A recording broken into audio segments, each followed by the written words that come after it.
Welcome to On the Block with Andrew Garbage, a podcast about authentic people doing beautiful things. Enjoy the show.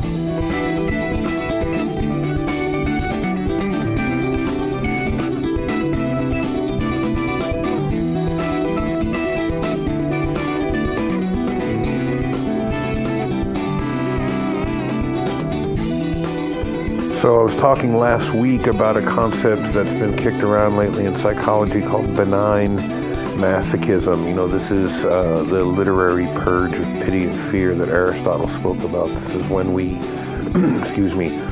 eat spicy food or go on a roller coaster or engage in risky behaviors that put us right up to the edge of danger and destruction, but let us walk back from it relatively unscathed, jumping out of an airplane, listening to Coldplay, you know, these things that bear the marks of utter destruction, but somehow let us sneak out the back door without destroying ourselves. And what that does for the human psyche, a kind of trial run for when these things occur in our life. It purges our ability, or actually intensifies our ability if we do it with this intention to feel the plight of another and thus strengthen those empathic bonds.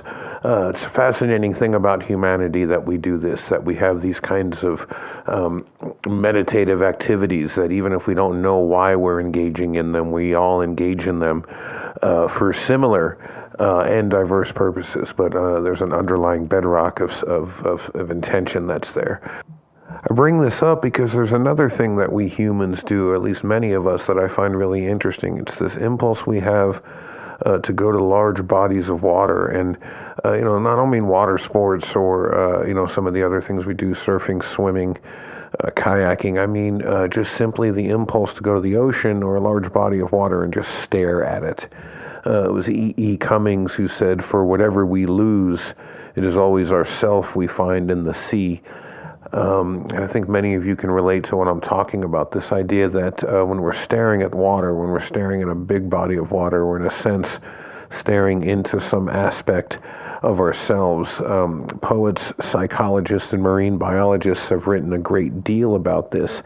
And as it turns out, so have the scientists. There's an emerging body of literature that is looking at this very issue, this issue of where we come from, and that we come from water, and our very self emerges from water. And so this is a fascinating field of study that our guest for this week is on the very, very forefront of looking into.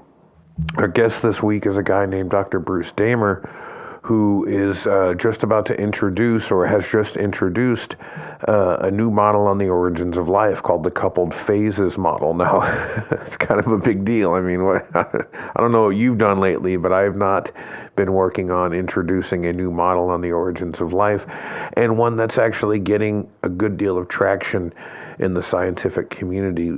Folks like Bruce and his colleagues are looking, David Damer specifically, looking at physical evidence for life on the planet in the form of fossils in Australia and in Greenland that are going back 3.7 billion with a B years. They're looking at these structures in the rocks called stromatolites, and I'll let Bruce speak to it when we get into the interview. But what's fascinating is these are things produced by the activity of microbes. And in these kind of saline lagoons in a few locations around the world, you get this kind of bathtub ring as the water rises and drops. You get that ring around the outside of microbial activity, right?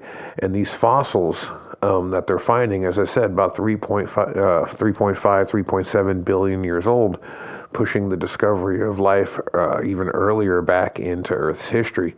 And what it seems to be suggesting is that even as early as 4.1 billion years ago, these genetic molecular clocks are showing us that life existed on this planet and has existed in this unbroken chain since then. This is fascinating information to consider, and this is not out of the ocean, but out of freshwater pools.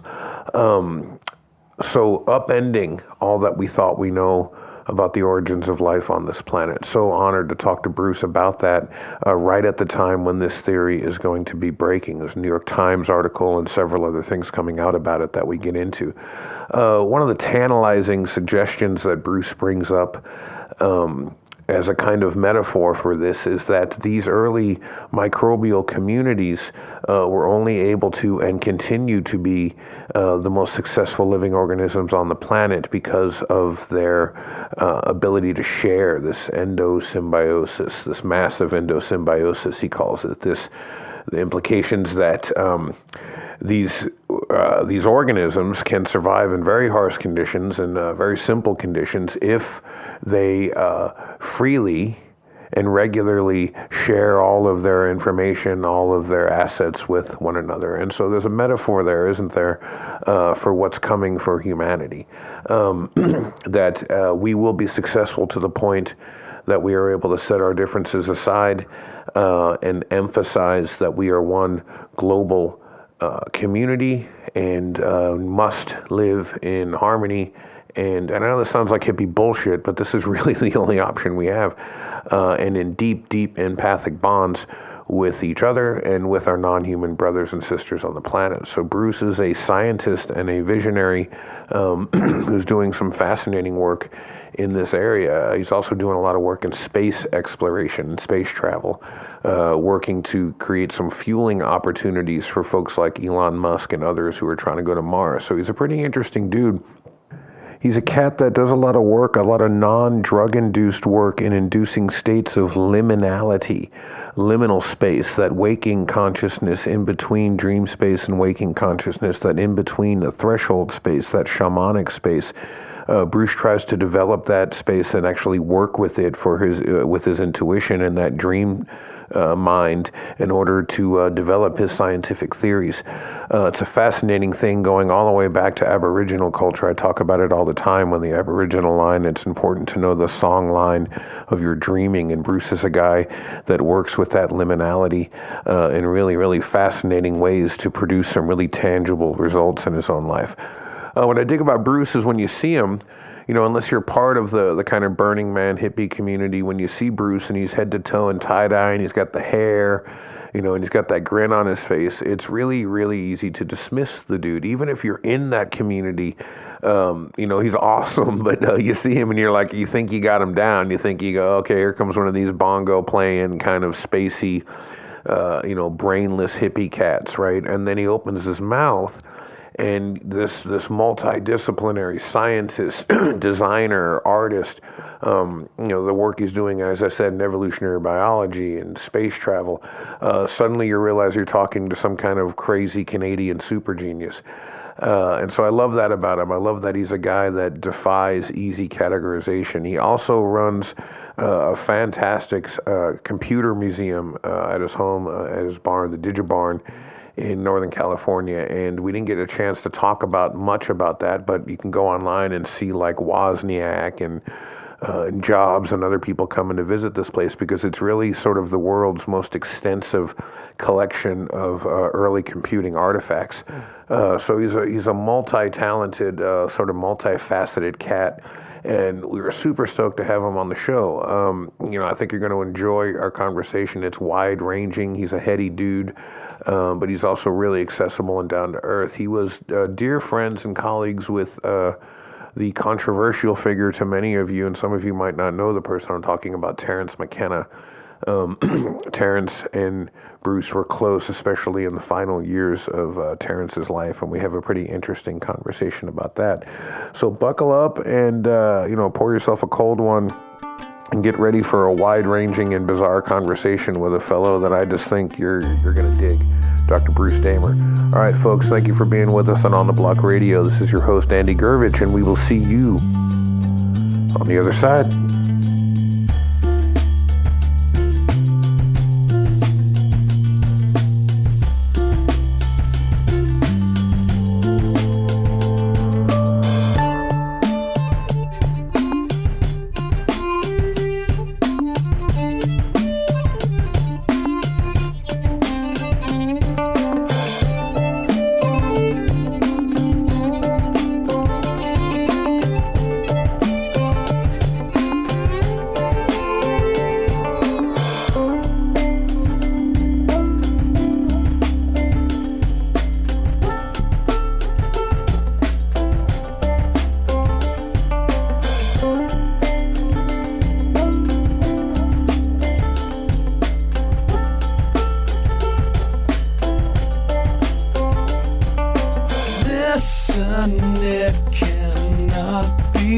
seen, it is beyond form. Look, it cannot be heard, it is beyond sound. Wait, it cannot be held back, the sands are falling down. Wait, it cannot be held back, the sands are falling down.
Listen, it cannot be seen, it is beyond form.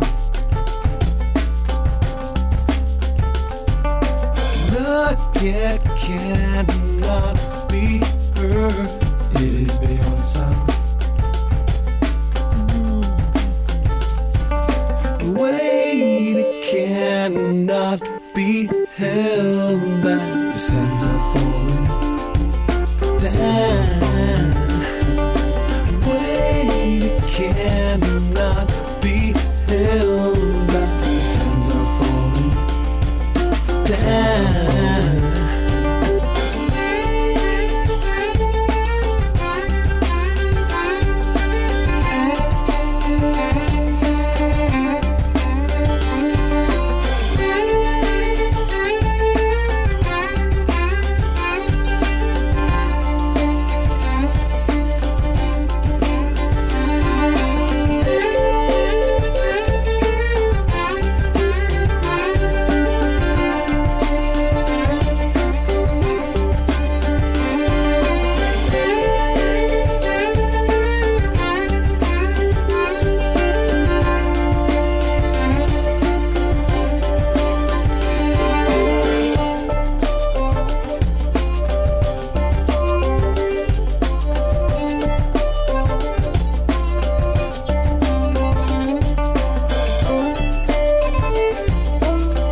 I spent last week with Bruce Damer, who's one of the great mavens of interactive virtual worlds.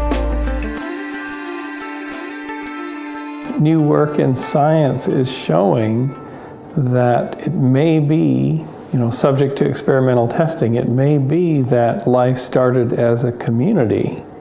So the basic unit of life was not necessarily the individual cell, but it was a collection of cells in a gel that formed on mineral surfaces in hot spring environments.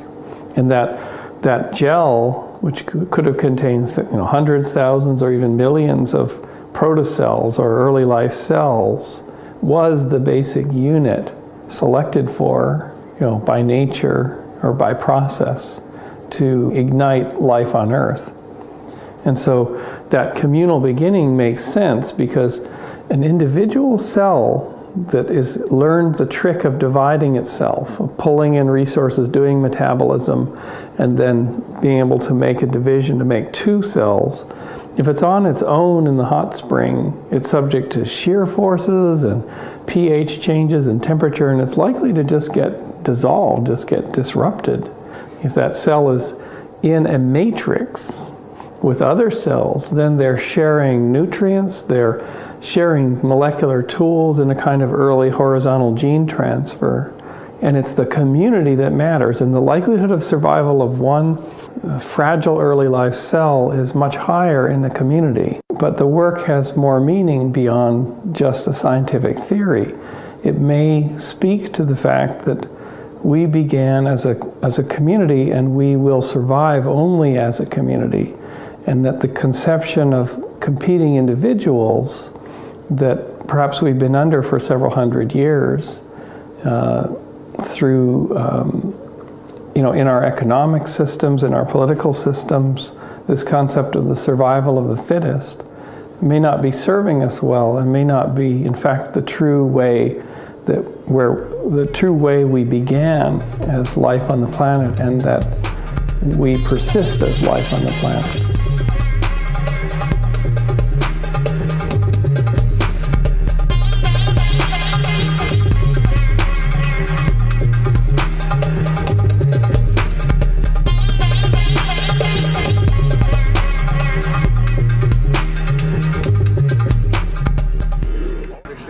A storyteller, and he's bringing on the tradition of storytelling from Terence McKenna because he's worked with him.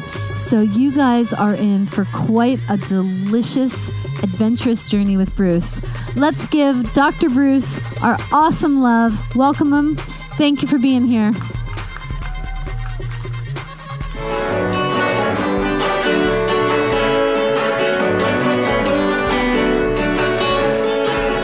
But what I'm going to do today is to tell you a story which may be the most important story that you've ever heard. Mitochondrial Eve was born. Mitochondrial Eve, the common mother of us all. She was a mutant. She was a magnificent mutant. And her genes were so different that she was probably the oddest kid ever born to a community. And we don't know where she was born. Was she born in South Africa? Was she born in Kenya? But we have one mother because our mitochondria, the little part of our cells that make energy, have one genetic code. We have a common mother. Does this tell us something? A common mother. What happens when you have a common mother? What does that mean? You're all brothers and sisters, right? We're all brothers and sisters. But there was one other place that the women were doing something even more powerful, which is in the matrilineal lineage of mitochondrial Eve, where they're teachers. They set up something called a mystery school. The mystery schools were an outgrowth of the Upper Paleolithic's tradition of initiating people when they were young, because any tribal or indigenous culture realizes if you don't provide initiation for youth, especially males, they go off, right? You've got to level them down. You've got to mature them. You have to smooth them out. You have to have them face fears. You have to have them face limits, for God's sakes. And so the Upper Paleolithic communities always had initiation for their males. And this grew into the mystery schools. What do you have when you have a civilization with no initiation? You have the juvenile going further and further into adulthood. People never grow up because that's what the Paleolithic communities knew. People are craving initiation. They're craving contact with a powerful entity, with a powerful force that's bigger than the default world, you call it, right? The world that is being fed to us. Out of the Eleusinian experience, the initiation came the theater, mathematics, engineering, the concepts of abstract holistic thinking, beautiful art came out of Eleusis. It was the transforming mechanism. That light birthed the classical world.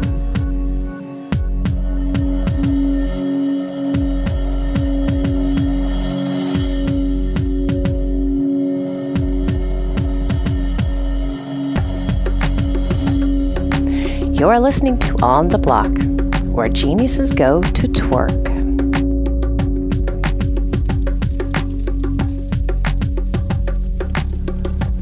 All right, welcome to the show, folks. This is your host, Andy Gurvich. Our guest this week is Dr. Bruce Damer. Dr. Bruce is a Canadian-American multidisciplinary scientist, designer, and speaker. Do not hold the American side against him. He works in evolutionary biology, researching the question of the origins of life and the exploration and economic development of space. He also has a practice in the design of innovative software systems interfaces and a passion for collecting and curating historical archives and computing history and leading figures of the counterculture. Dr. Damer performs as a storyteller on a range of subjects under the moniker Science plus Vision equals Hope. He began performing in 2003 and is featured at venues such as Burning Man and the Esalen Institute. He also performs at music festivals and art festivals worldwide, covering topics ranging through science, space, deep evolutionary history, questions of origins, and the meaning and future of the human enterprise. Bruce tells what he calls bridging stories, which cross many cultural, artistic, and intellectual frames to bring people together around the essential truths of their shared humanity. Many of his talks may be found online through podcasts such as The Joe Rogan Experience, The Psychedelic Salon, The Biata Podcast, most recently the Duncan Trussell Family Hour, and his own show, The Levity Zone Podcast. Dr. Damer is a follower of a scientific version of the philosophy of liminality, occupying a liminal boundary between rational, reductionist, materialist approaches to reality, but open to inspiration from alternative states of consciousness. He's built a practice of intentionally seeking visionary experiences through meditative states that could be grounded in scientific insights or guiding stories. Dr. Bruce, welcome to the show. We're so glad to have you on. Thank you, Andrew.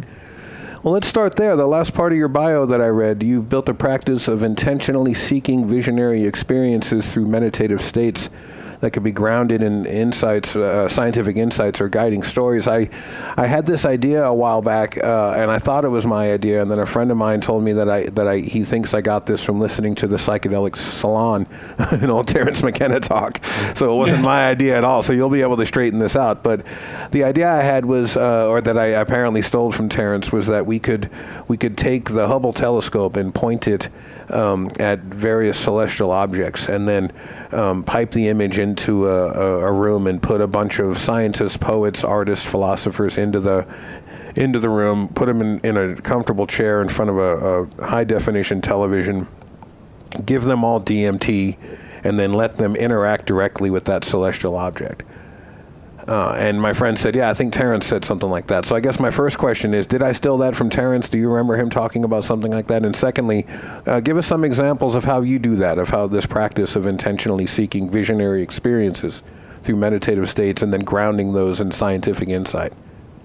As the first answer, I wouldn't put it past Terence. That sounds Terence-like. The second, would it be so easy? Would it be so easy? Because I think you have to blend everything together. You have to use reductionism and reason and things like that. But it turns out if you look at scientific history, most of the great change makers, the great paradigm shifters, were mystics. Yeah. They were mystics, whether it be Isaac Newton, who was a liminal practitioner. I mean, he was on the boundary between alchemy and physics, really. And then you've got Descartes, who supposedly an angel came to him one night and told him about number and measure.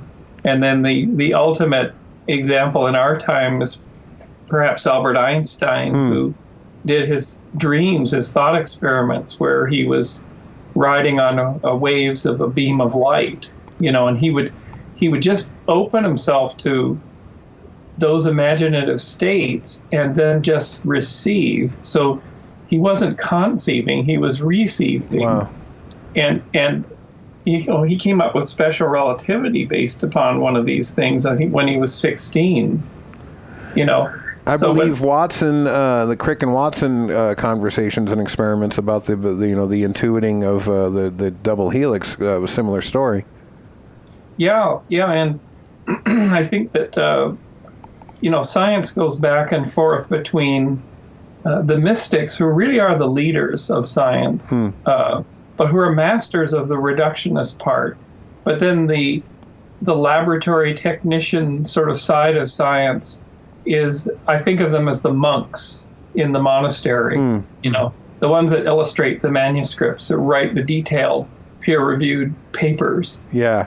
And the mystics can do that too, but they do have armies of people to either test or refute their theories, and they just keep coming up with stuff. You know, where does this stuff come from? Yeah. You know, visionary stuff. One of the things I teach in my world literature classes, we read Goethe's Faust, and there's that great part in the beginning when he says he's spent his life rummaging in phrases and he's not gotten any closer to a unified image of the cosmos, and he finally turns to magic to provide him with this, because it's the science of transformations, and this is why he goes to alchemy and to magic, is to study transformations, because in studying how one thing becomes another, he hopes to find some clue into the origins of life and the meaning of it. And you're absolutely right about this connection between mystics and that essential truth. You know, I had a dream, a very, very intense. It was a lucid dream. One morning, you know, lucid dreams being that you're kind of almost awake, but they're completely, I mean, they're almost psychedelic. Mm-hmm. And one of them was, I was approaching this seething cloud of what looked like, you know, tiny blobs. Wow. And I was coming up to it, and it was a firestorm of molecules moving around and around and around. And I pushed into it. Now, this is about 10 years ago. So okay, here it is. I'll push into it. This is a lot like my first thought experiment when I was 14. Walking through the mountains in Canada, right?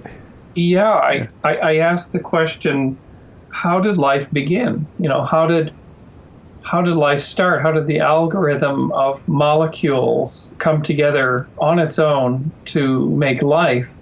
And I saw a small bundle of molecules right in my mind's eye. Literally, they just appeared while I was walking in the sagebrush. And then it asked me a question, because I was pretty surprised, but I knew this was a thought experiment, and I had read about Albert Einstein and thought, I can do that. You know, when you're 14, you don't have a lot of other training. But it asked me the question, figure out how I made a copy of myself. So while I was doing my PhD work about 8-9 years ago, we were building this giant simulation engine network called the Evolution Grid, which would do molecular dynamics stuff, a little bit what Ramez was talking about in the podcast. But it made basically a huge noisy landscape of cosmochemistry, of individual atoms bouncing around. And I derived an algorithm to hill climb through this noisy space, and characterized it. And in a sense, I call it the cosmic wiggle. You know, Terence called this the cosmic giggle, and concrescence into novelty and all that Terence type of language. Right. But I wanted to characterize it statistically and mathematically, and that's what I did for my PhD. But one morning, this lucid dream of me approaching this huge molecular storm, and it was kind of like a grown-up version of the molecule I saw when I was 14. Wow. And I pushed into it, and I said, this is where the secret is hidden. The secret of the origin is hidden. And I pushed into it, and suddenly, you know, it was all around me, and it started to laugh. And it throbbed and flowed around, and it was heaving me around and laughing, and it said, I will not give you my secret so easily. Wow. Especially with your puny machine, your puny box. And I look down, and there's this black box in my hand, and it represents, you know, computing technology. Sure, whatever kind of measuring instrument you at the time, sure. Yeah, and it's like you think you can, you know, divest me of my secret with your puny, your pathetic box. And I realized that was a message from what my challenger, in a sense. And I switched. By the time I defended my thesis, I realized that to crack this problem of the origin of life, we have to build. Computers are way too underpowered, and they actually have the wrong physics even. They're not, there will never be a singularity. There's barely any emergent phenomena in computing systems.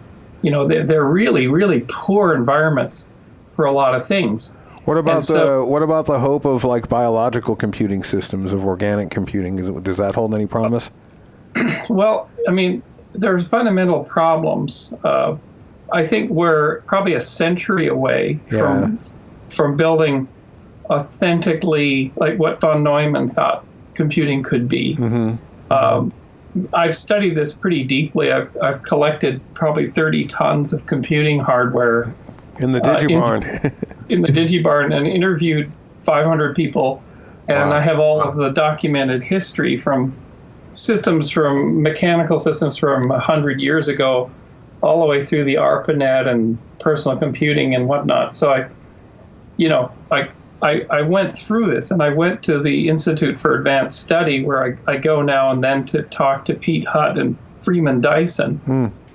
Freeman's been very helpful with our origin of life work, because it's something he's been interested in for 50 years. Yeah, absolutely. One day I went in, with their permission, I went into the archives of John von Neumann and Robert Oppenheimer and looked through all the papers on the first modern computer that was built in Princeton in 1952 by John von Neumann. And there's a note there which says the computer, the electronic computer we built at Princeton, must be understood as a contingency architecture, such that we don't have to use external patch cords, and we can run real programs and do some actual work. But the architecture is in no way the best way to do it, especially with regard to natural systems. Wow. And he already realized that the von Neumann bottleneck, as it's called now, would hamstring future research and to try to model living systems or natural systems or physics. And computational architectures are woefully set up for that. There's so many compromises. So I'm not a believer in AI of any kind, or strong or weak. It's because the architecture of computing is so crystalline and fragile and friable and really difficult to work with. So what do you think? I mean, I was actually about to ask you a different question, but then what do you think when, I read about guys like, Stephen Hawking, Elon Musk saying that, within 10 years we're going to have some AI revolution that's going to threaten humanity, and I don't know what they mean by that, and you're saying you're not on board with that. No, I mean, these are people without deep knowledge in these areas. So for example, one of these guys is Ray Kurzweil. Yeah. And about 15 years ago, Ray hired me to generate the numbers for his book on the singularity. And I said to him, I will, because of the Digibarn collection, I'll generate numbers for not CPUs, but GPUs, because CPUs are mostly not used in modern computers. They're sometimes at, 2% utilization.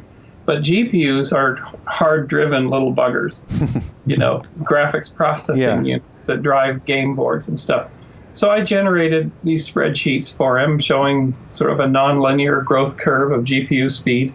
And I attached an essay saying, Ray, you cannot interpret this to make an argument for what you're making, which is that self-awareness or self-organization is going to occur in software because of the increasing speed of the chips. There's no connection. And in fact, we're getting worse at doing software because we're piling on with legacy code. And about the same time... So Leisure Suit Larry was the most self-aware program ever written, is that what you're saying? Yeah. Or Microsoft Bob, I don't know. But we're old enough to know what that is. Remember that? But in truth, Ray doesn't have scientific training, and he's not even really a good technologist. I mean, he doesn't have sort of objective critical thinking skills. He's a popularizer. He's kind of a, under the big top kind of a guy. And Wow. it doesn't have understanding of biology even. So you have to take the pronouncements of these people with a grain of salt, because they're not working in this area, and they lack an understanding of how, say, evolution works. The hard problems. The hard problem of the origin of life. By studying this and developing a model for this, working with David Deemer at UCSC, we have learned, and trying to do it in the lab, and then trying to do it at fumarole events in volcanic fields, out in the field, we've learned how hard it was for things to self-organize and go through phases of increasing complexity. Even with the planet-based computer, this was non-trivial. It took a long time for the systems to emerge and be refined. I want to actually get into that with you in a minute, but just a couple of more questions before we get to that. It's interesting to me why you weren't at Burning Man this year. I'm sensing a disturbance in the burner force. Well, I just got overloaded. Yeah. I did a big show, a show and a talk at the Lightning in the Bottle Festival, and then last year I did a tour of Australia, and I'm probably going to another festival in September, and I look at Burning Man as kind of in decline. There's enough challenges. It's sort of in late middle age, and we're in late middle age probably. Yeah. I'm not necessarily in decline, but there's a lot of things that just don't work very well there. And the party scene and Paris Hilton going. That's not a positive thing, right? Because that's the nonsense culture coming into something that was really kind of a pure and exciting thing. So, we love our billionaires there because they build the best, beautiful stages and structures and stuff, but they've walled off their condos with $1 million black Class A motorhomes, and it's balkanized in a way. And I went during sort of the glory. Galen and I both went during the glory years in some ways, and helped start the first speaker series there. With Lorenzo Haggerty, the Palenque Norte, which is still going. No kidding. And it's an incredible speaker series. And so I would go to Burning Man when there was good tents full of places to go and do a talk or do something with a live band or whatever. And the last year I went, it was really, really poor. It was there wasn't good support apart from our camp for speakers. So, I love to ride my bike around and wear my fake dreadlocks and all that, but I need to have a purpose, go there and meet people and do these talks. You talked. I want to ask you a little bit about your performance moniker, the Science plus Vision equals Hope. But this ties in a little bit to something you were saying a second ago, and something I actually heard you say on Duncan's show about Terence talking about the balkanization of epistemology. And I want to ask you a bit about this, and then we can get into some of the origins of life stuff before we go to break. But there's another mystic, a Benedictine monk named David Stendhal-Rast. I don't know if you're familiar with his work, but yeah, he actually spoke at Esalen. I wanted to see him actually, and I wasn't able to get down there. He's something else, man. And he one of the things he talks about is the spiritual life is this kind of dance between two poles of belonging and longing. That there are times when one experiences this kind of separation from the whole, because that's when they need to go internal and do introspection and do analysis of the part. But then that's always done with the intention of reintegration back into the larger picture. And there's so much there that's interesting to me. When you said balkanization, when you were talking about the camp, Burning Man, I was thinking about Terence's comment about the balkanization of epistemology, and really what's happened in the university since the Middle Ages. Even the concept of a university was supposed to be within the diversity of the various disciplines. Knowledge eventually pipes back towards itself and reunifies. But I think we've over-specialized and lost that to a great extent. So I wonder if you can speak to that a little bit about you're a guy whose ideas bounce across a lot of different modalities. And so I've heard you talk about submitting things to NASA and other places and having them kind of scratch their head because the ideas are kind of new and they don't know what to do with them. So how have your things been received by traditional academia? Well, rolling the clock forward or back, James Lovelock's new book, which I think is called Rough Ride to the Future. Yeah. There's a wonderful chapter in there about the life of a gentleman scientist and how he was really outside of structures and independent in, I think, his farm in Devon. And he would make his own instruments and fund his own expeditions and whatnot, and then show up at the meetings. But he was kind of accepted and not accepted. But eventually he made a major change in several fields. And Dave Deemer and I, we kind of look at each other a couple of years ago and said, we're gentlemen scientists. He's not retired, but he's a research professor at UC Santa Cruz, and he's got a lab and everything, but he doesn't have teaching responsibilities, and he doesn't have to fundraise. And I'm kind of an independent thinker, with my lab in a trailer here and my little farm here. And we're gentlemen scientists. We're in the mode of Charles Darwin. And I took my trip on the Beagle last year and this year by going to the Pilbara in Western Australia to work with geologists and break open these 3.5 billion year old stromatolitic rocks. And go ahead.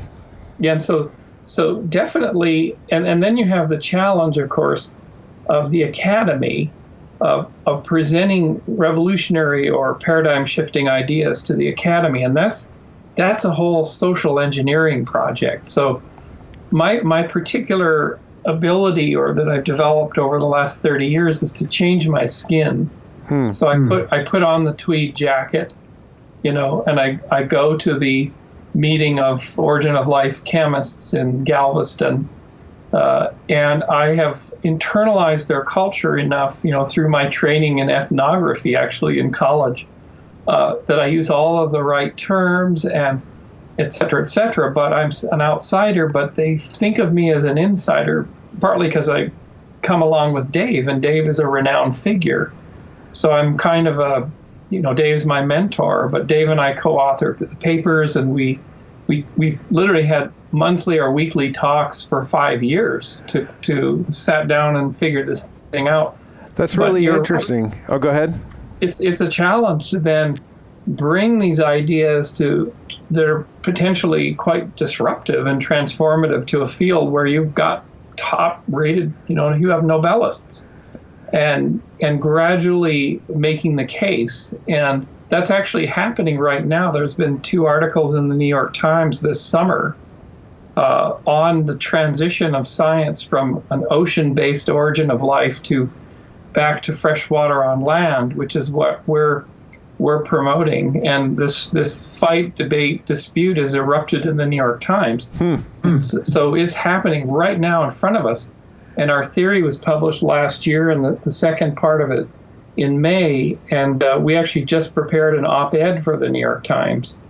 So we're in the middle of the fray right now on this thing, and it's a revolution in science. So it is possible to come and shift an agency like NASA to new goals in space, and to shift a field like the Origin of Life with careful, well-timed and well thought through and well-versed arguments. It's interesting you say that. I want to get into in a minute here a couple of things. I want to start with your Origins of Life model and get into that in a second. But something you just said that was fascinating. When I've been looking at your work, and from what I know of you from afar, I've seen you as this kind of, there's not a scientific or a philosophical apple cart that you haven't been totally gleeful to flip over in your career. Do you know Thomas Kuhn and The Structure of Scientific Revolutions, that book?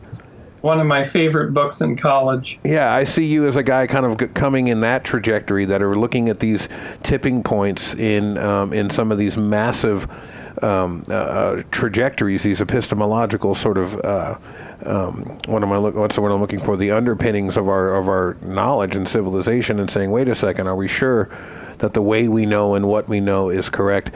And I see you as a kind of perpetual outsider, but then I've heard you talk about this a lot in that kind of argument you had with Terence when he was saying, stay away from culture, it's demonic, and you were saying, no, integrate as much integrate as much of it as you can. And so it's not so much that you're an outsider as it is that you're an insider in a lot of different groups.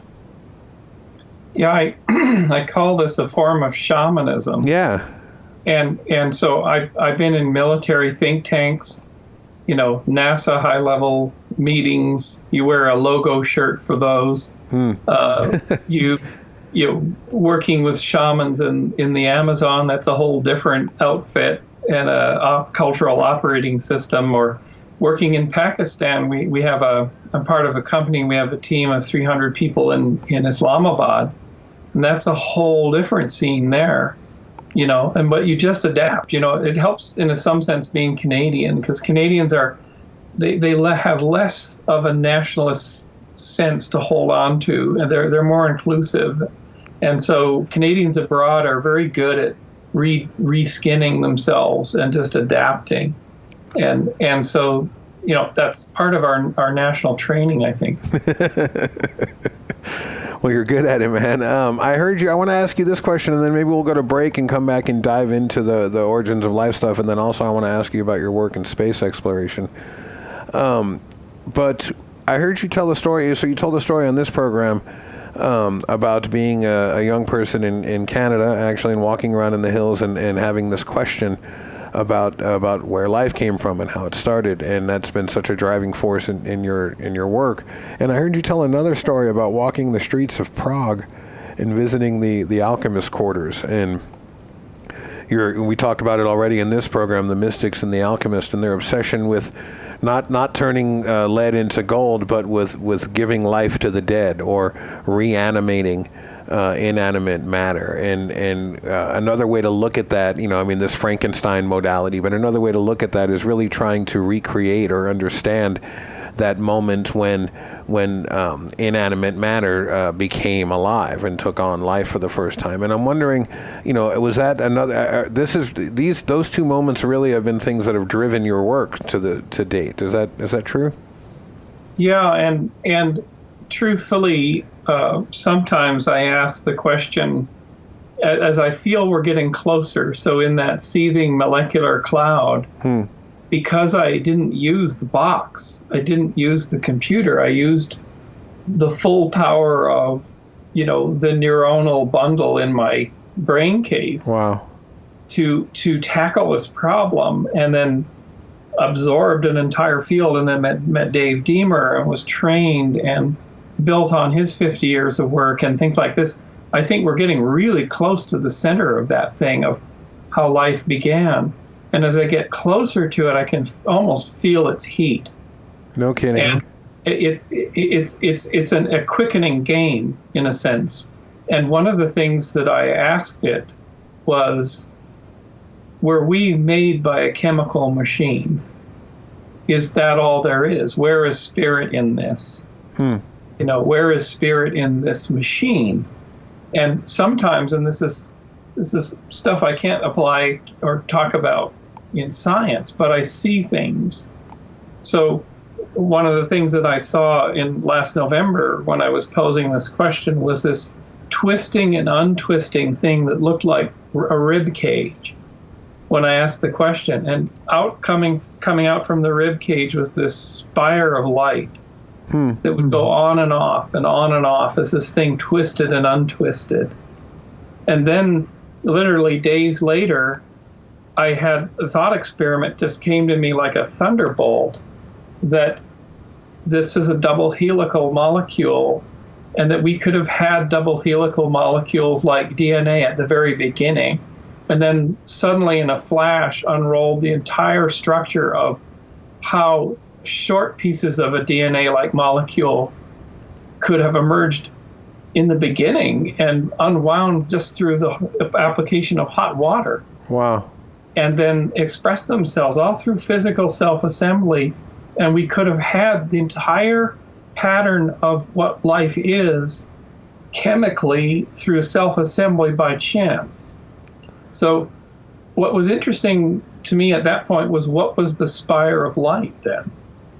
I could understand that the rib cage thing was like the breath of life starting. Sure. The winding and unwinding, which is the whole basis of our model is cycling. But there was a spire of light. So that's just basically saying, there's still something in here that's more than just a machine. The ghost in the machine, yeah, the illumination part. So do you have an answer for that? I don't. It's almost as though, in another experience several years ago, I saw these fingers moving, little fingers, just before the first cell division. So I was doing the thought experiment on how did the first cell divide. And in order to do that, I was, in a very, very peaked meditative state, because I was seeing hundreds of things going at once. I actually become that cell. In order to do this, you sort of have to throw your entire self into it. And I'd become that cell, and I was dividing, and I saw fingers moving in this kind of rhythmic sequence. And that was 4 years ago, and it's taken until now to realize what that was. That was these short, what are called oligos of genetic information that lined up by chance and were then sequenced just good enough so that they could make copies into the daughter cell it was about to divide off. But I still don't have the full understanding of the mechanics of that. That's still probably several years in the future, because that's just another part of the story of the origin of life, the first cell division. I want to ask you before we go to break about, just to circle back to your performing title, Science Plus Vision Equals Hope, because what I dig about so much of what you do is it seems on the surface to be in these different areas, but it all connects back, and your work on origin of life and space travel connect really nicely, and maybe we can talk about that in the second segment. But the science you're doing, and then that pillar of light is where the vision comes in, and maybe the hope part is that that illumination, doing the science, going into those liminal states, back and forth between those two modes, just keeps bringing you deeper into the mystery. It really does, and it's one of the most beautiful things that came out of the last year's work was this realization in a flash that our ancestors quite possibly were a communal unit. They weren't individual competing cells. They were little protocells, very fragile, only able to do one or two jobs. And they were networked together. They were enjoined in the common enterprise of self-protection and nutrition. And we've given this a name, which is the progenote, which was predicted by Carl Woese, the Nobelist who found the third branch of life. He predicted that the beginning of life would be something called a progenote, but he didn't have a chemical model for it, and now we do. And here's how the flash came, which was that if we started as a communal unit, a collaborative system, you can rethink all of life on Earth and human civilization and cultures, and you can re-see it through that telescope. That, in fact, life began as a cooperative unit, and it still is. Yeah, complexity theory, systems theory. Howard Bloom and I were talking about planetary mind. I've heard you use the phrase endosymbiosis. Yeah, and it's a really powerful message there. And in fact, if we can show that life began on land in fresh water, that means that the land was continuously inhabited. It wasn't a dead place for 3 billion years. Wow. That means basically fungi and sort of mycelial structure is probably a lot older, that soils and microbial mats are truly ancient, and they're the continuum. And so what we sit on land, redwood trees, are simply the same structure that I saw in my mind's eye in Australia last year grown up. Wow. And it's still a communal unit, and the redwood is just a giant expression of it's one system. There is only one system. And it could unify all of biology. It can unify the physics of complexity science and Stuart Kaufman's ideas. It could unify philosophy and technology, this one idea.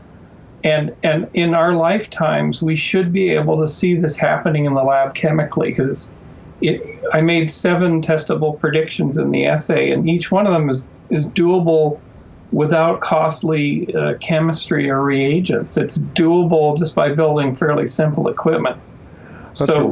It's a challenge for the postdocs. Well, let's go to break, and then I actually want to ask you about that model when we get back. Sound good to you?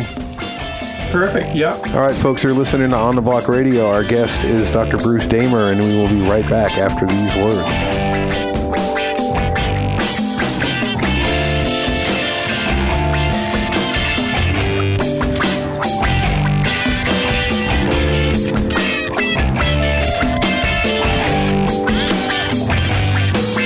Thank you for listening to On the Block.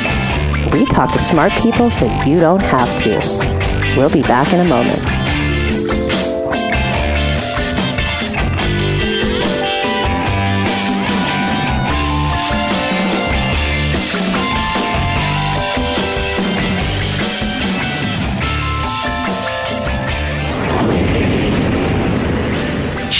In the 50s and 60s, I seem to remember computers were the size of this rock.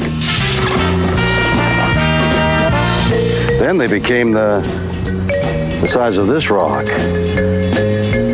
They were used for boring things like planning nuclear strikes. And then they became used for interesting things like games and emails. You ask me, how did that happen? Because... Now, there were 2 things that caused the computer revolution. One was the invention of the microchip. Ta-da!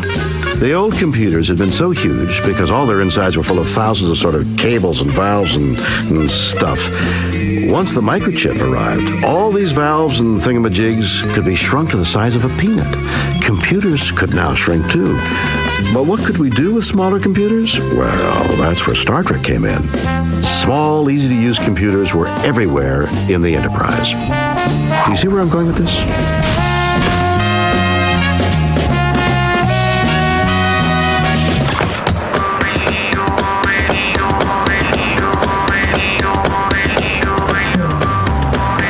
This is the town of Boulder Creek that lies above the mountains of the high-tech world of Silicon Valley in Northern California.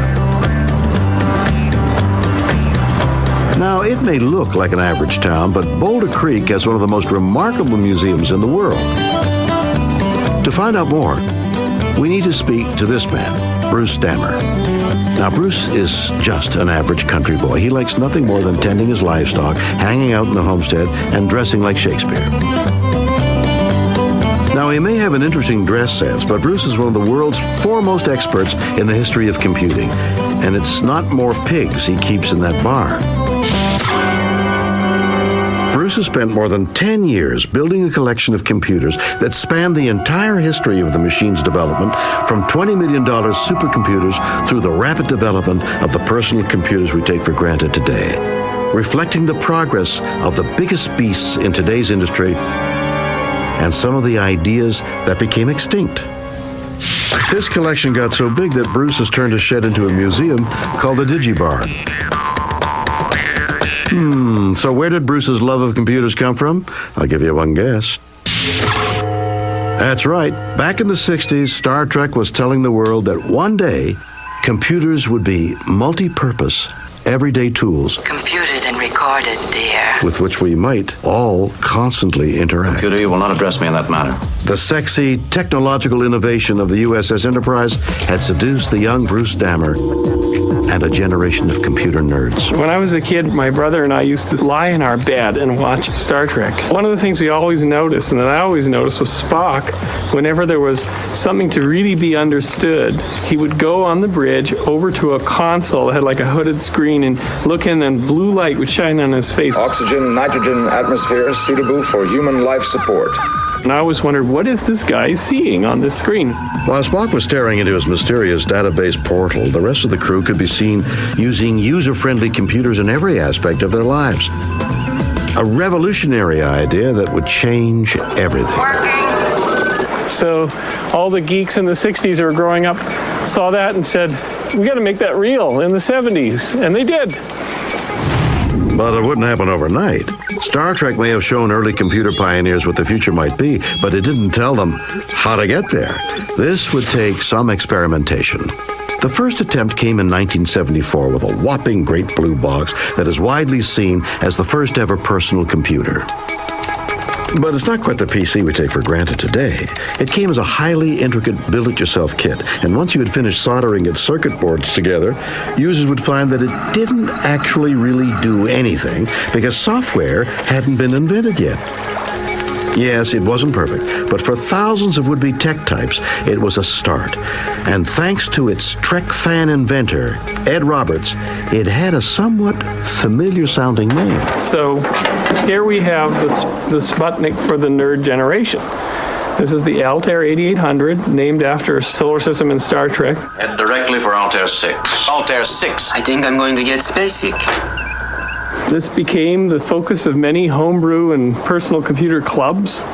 Kids trying to figure out how to make this thing useful. And a couple of those kids were Steve Jobs and Steve Wozniak, and their version of the Altair Useful was the Apple computer. And Bill Gates and his guys wrote BASIC, the language for this thing, and they created a company called Microsoft. So the modern world came out of this unassuming blue box. And the rest is Star Trek history. Armed with their Star Trek visions and very big brains, young enthusiasts like Bill Gates took what they had learned from fiddling around with Altair and set about bringing the personal computer into all of our lives. The guys went on to found Microsoft and Apple, Silicon Valley, and the PC industry, completely changing the whole world, making everyone rich beyond their wildest dreams. And what thanks do I get for inspiring all this? Where's my cut? I don't see it in my contract. Well, actually, we did get some credit. In 2000, another one of the computer world's nerd giants, Paul Allen, one of the world's richest men, opened a science fiction museum in Seattle. Pride of the place? My old captain's chair. He bought it on eBay for a reported $100,000. And it didn't stop there. Last year, his company, which really is called Vulcan Inc., helped finance the launch of his own version of the Enterprise, Spaceship One, the first ever privately funded craft to leave Earth's atmosphere. Now, it can't quite travel at warp speeds of 1,000 times faster than light, like the Enterprise, but it's pretty cool. Incredible, isn't it? Star Trek transformed the lives of us all with all its incredible new scientific and engineering concepts. Pretty amazing, isn't it? Well, can I go now? Oh, there's more? Sorry. But where did us Star Trek guys get this technological inspiration from? Did we study for years at the feet of Einstein? Did we have some kind of special foresight into the future? Or were we all just scientific geniuses? Well, no. The truth about how Star Trek came up with all this world-changing stuff is really quite simple.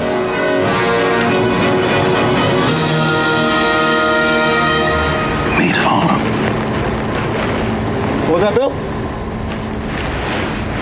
We made it all up. Are you happy now? Yeah, that's right. Back at Paramount Studios in Hollywood, we had next to no idea about science or technology. We just wanted to make a cool TV show. But one thing we did know was that if we were going to make people believe in Gene Roddenberry's idea of a better future for mankind, the stuff you guys saw on the TV had to look kind of convincing. Head of Star Trek's Making It All Up department was Gene Roddenberry's right-hand woman, head scriptwriter Dorothy Fontana. Gene Roddenberry had a vision of Star Trek going places that other science fiction shows weren't going. He wanted the technology to look futuristic and not just sound futuristic. In the reality of our real world, we worked on electric typewriters. We didn't even have a really good copy machine until about halfway through the first season. We were dealing with our technology and trying to envision a world where technology was far greater. And they envisioned some amazing things, like the most famous piece of Star Trek technology of all, the transporter. Surely this was the result of years of creative planning. Not quite. In fact, like most of the stuff in the show, the transporter had been born out of necessity, deadlines, and a meager budget. The transporter was never meant to be in the beginning. We were going to have shuttlecraft, and the company in Phoenix, Arizona, making the big set plus the smaller models didn't deliver on time. So there were at least 6 or 7 episodes that we would not have the shuttlecraft, and therefore we had to find a way to get on and off the ship. Faced with this dilemma, Gene Roddenberry came up with a cunning plan. I know, he said, let's just sort of have them just appear out of kind of nowhere or something. And hey, presto, the transporter was born. From its very first episode, Star Trek had attracted attention. I sat back and waited for the fan mail, and boy, did it come. The following week, we received the first bag of mail. And then after that, it became bags of mail, more and more and more. So by the end of about the first 13 episodes, we were having so much mail that we could not handle it in the office. Letters, 1,000 letters, 100,000 letters, 1 million. We were getting very intelligent letters. They weren't all just, please send me a picture. Hang on, these letters weren't for me? There were people in the science community, people in the medical community. Someone wrote into Gene Roddenberry and said, how do those sliding doors work? The answer was there were 2 big stagehands pulling them on either side of the doors. Sometimes the stagehands were slow on the cue, so the actors would have to bang right into the door because you had to walk at them with authority, like they were going to open. Despite the prehistoric behind-the-scenes technology, Star Trek's on-screen vision of the future seemed to be catching on. And now we were getting mail from the world of medicine. Stunned by the bits of cardboard and balsa wood, amazing surgical equipment in the Enterprise sickbay of Dr. McCoy. What happened? Here was a place where diagnosis and surgery was quick and painless and didn't even require a knife. No bleeding. It's a medical miracle. And it was this idea that would help inspire a medical revolution. Real medicine was, of course, a world away from Star Trek in the 1960s and 70s. Should have responded by now. Back then, the diagnosis of many serious illnesses in the human body would often involve messy and dangerous exploratory surgery. Now, through Star Trek, the medical community was offered a tantalizing glimpse of the future.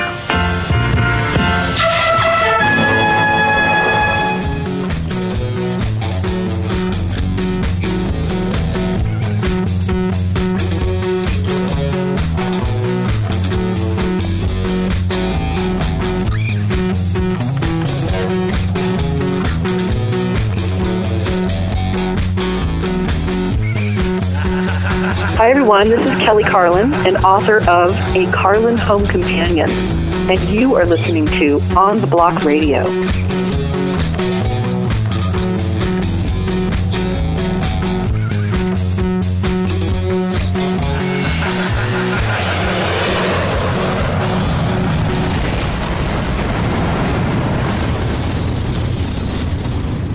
All right, folks, welcome back to the show. This is your host, Andy Gurvich. Our guest is Dr. Bruce Damer. And when we left, we were just getting into your work on origins of life. And this is called the coupled phases model. Is that correct? Yeah. I think that's better than the Damer-Deemer model.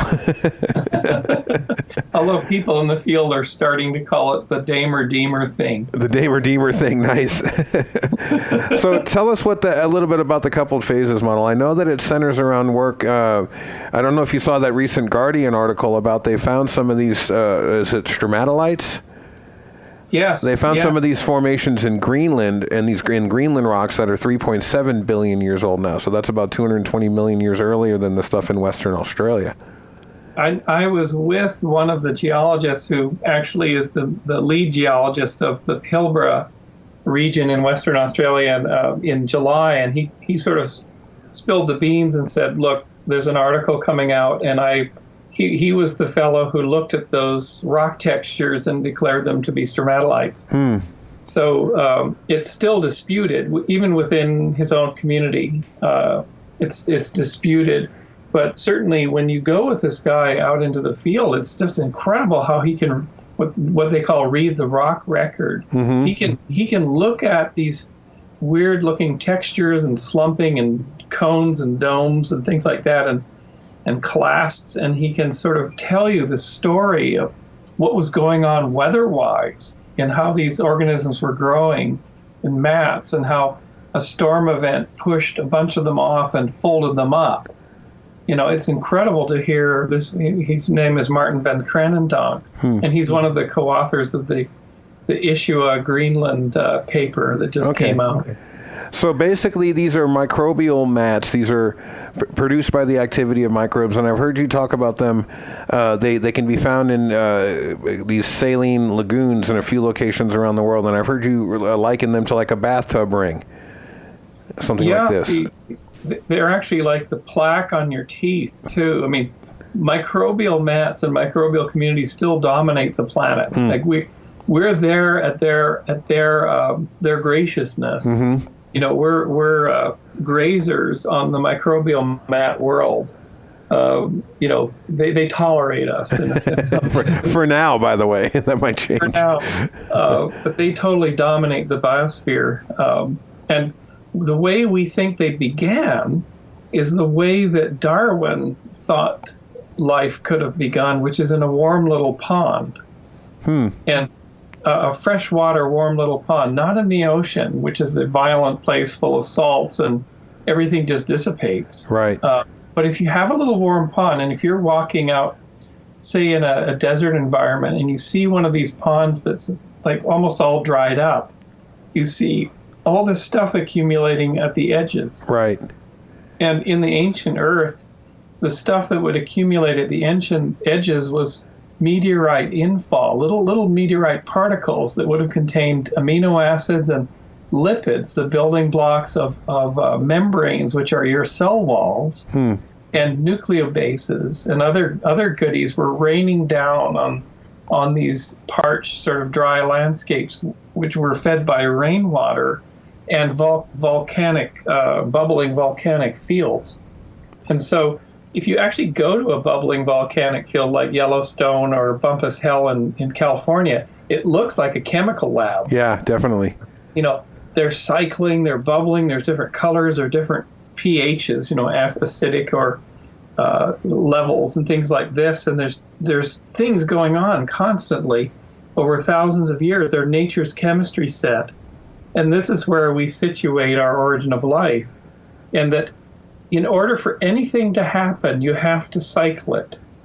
So in our case, we have the pool drying down, a bathtub ring of dried out things forms on the edge, which includes a mixture of lipid membranes all collapsing down, kind of like a slurry, kind of like, soap bubbles when they dry down to a flat sort of soapy, film, yeah. Place. Yeah. And in between those membranes are trapped your amino acids and your building blocks of nucleic acids. And it turns out that they line up in a two-dimensional layer and they go click, click, click, click, click, and they form long polymers. And we're doing this every day in the lab at UCSC now. We can grow RNA up to 100 to 150 building blocks long in less than a few hours, just by drawing down the solutions. No kidding. It's an incredible discovery. It's a way that nature could have put together the building blocks of, say, peptides and proteins and nucleic acids, put them together without having active biology. It just did it by drawing little ponds down. And then the miracle, if you think of it as a miracle, happens. The pond fills up again. And when it fills up again, and you can watch this under a microscope, the outer layers of these dried films bud off trillions of little vesicles, little containers. And in some of those containers are the long little RNA-like polymers or peptides that you just made. They each have a random set. And it's like the roll of dice in a game of chance. And so there's trillions of them, yeah. Trillions of them. And so each bubble is a test. And the ones that stay around, and the test, the passing of the test is pretty simple. Don't pop. So if you have a peptide or a nucleic acid that somehow folds and makes something and does some kind of little process that lines the inside of your bubble to make it more stable, that means you're going to be around when the pond dries back down again. And so that little cargo goes back, gets dried down, put back into the dry layers, and it could be replicated. And it can grab another random tool. Yes, and it can grab another random tool. And that's the metaphor I used in my TEDx talk on this, was the Swiss Army knife. Yeah, exactly. And each of these tools is made by chance. But when the tools start working, they start getting together. And then you have the body of the Swiss Army knife with all these great tools poking out. And that's the beginning of, biology. And so this is all doable in the lab. We've got up to the second or third stage. We're now growing these long polymers and trapping them in our little vesicles, our little protocells, we call them. And we're watching them dry down and come back up. And we're watching the length of all that stuff grow and grow. When I look to some of the implications for this, because there's so many things that pop out at me that I think are really interesting here. One of them we already talked about, which is this sort of collaborative cooperation. I wouldn't use empathy, right? Because then we have to get into conscious systems. But this collaboration that existed in our early microbial ancestors. But the numbers we're looking at here are pretty amazing, because if especially these new findings, but even from the stuff from Western Australia, if this model holds together, then we're looking at life on Earth, on dry land, continuously for about 3.5 or more billion years. Is that correct? In fact, it's more breathtaking. With our model, here's one of the fun things about it. If you run the drying down and the refilling too slowly in our lab or out in the field, all of the long chain things you make break up, because if they're exposed to water is the universal solvent, we're always told when we're little kids, right? Sure. And it breaks everything up. So therefore, an origin of life, even just getting to that first progenote phase, has to happen quickly. It's not millions of years. It's probably once the conditions in a cycling pool or system of pools is correct. Once you're inside that box, that magic harmonic, you're going to get that system emerge quickly. No kidding. So one of the arguments is that the oceans existed perhaps at 4.2 billion years ago. There would have been volcanic islands everywhere. And as long as there's hydrothermal spring systems and there's rainfall, you could have had the setup for the beginning of life as far back as that. This is amazing. A couple of things about this blow my mind. One, I've heard you say, and others, that this is the first complete kind of stem to stern model for the origins of life that is out there. Is that correct? That looks like it might fly. That is correct. It really is. That's exciting. And it's testable. It's exciting for us. It came almost... Dave and I still can't believe that we're sort of sitting in the middle of all this at the moment. But it came through collaboration. Yeah, isn't that? Well, of course. Neither of us could have done this on our own. That's kind of an interesting metaphor there, because the work you're doing is so much about the origins of life being collaborative. This discovery, I think, also raises questions about the possibility of life on other planets, because, if 3.5 billion years ago, Mars was wet then, right? And if the implications are, if life can form that early of geologic history of this planet, then it doesn't seem to need complex or specific conditions to evolve.